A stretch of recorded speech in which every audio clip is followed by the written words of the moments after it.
So, um, if you live in places like Reading or Bromley or West Ealing, you might have been expecting a brand new landlord to move into the neighborhood. Right, a very familiar one, actually. Yeah, John Lewis.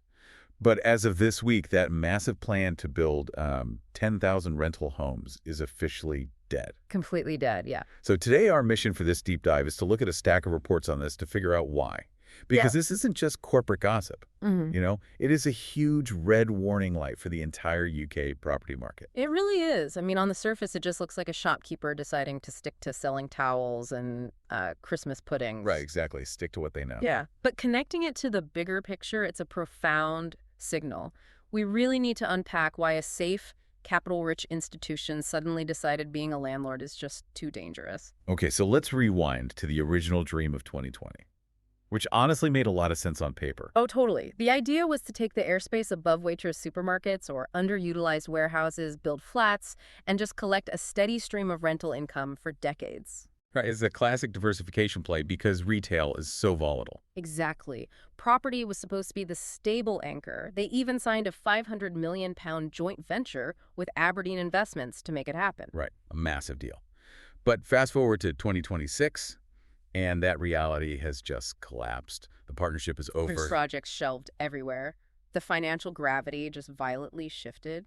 Because in 2020, borrowing money was practically free. Yeah, it's like planning a massive road trip when gas is $1 a gallon, but by the time you actually pack the car, it's $5. The budget just completely blows up. And John Lewis explicitly said this. The plan was built for a very different financial environment.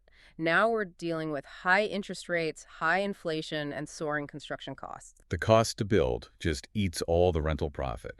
But looking at the sources, inflation is really only half the story here. Yeah, the regulatory angle is what actually scared them off. Specifically, the Renters' Rights Act. Right, which comes into effect this May. And to be clear, we are just reporting what the economic analysts and the sources say here. Exactly.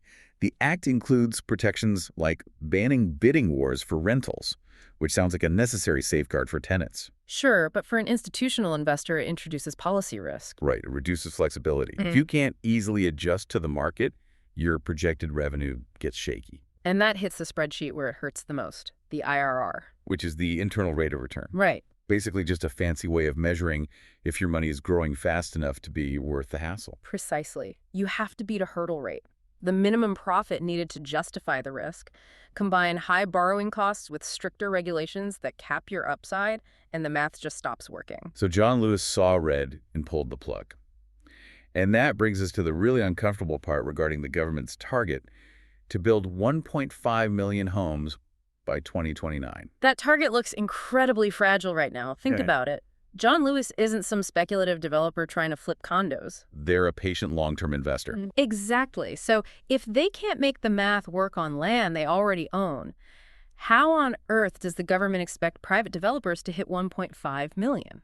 It really suggests the target is detached from current economic reality. And John Lewis isn't waiting around to find out. They're pivoting hard back to basics. But diversification is out. Simplification is in.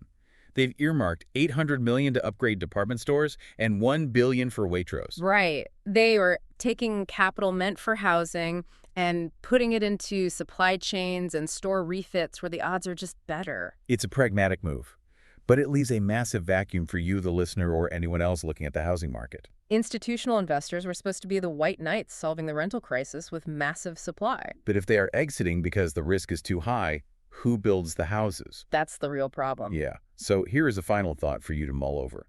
If the safe money is running away from the UK housing market, where does that leave the average renter waiting for supply that might never actually get built? That is the question that will define the market for the next decade. Spot on.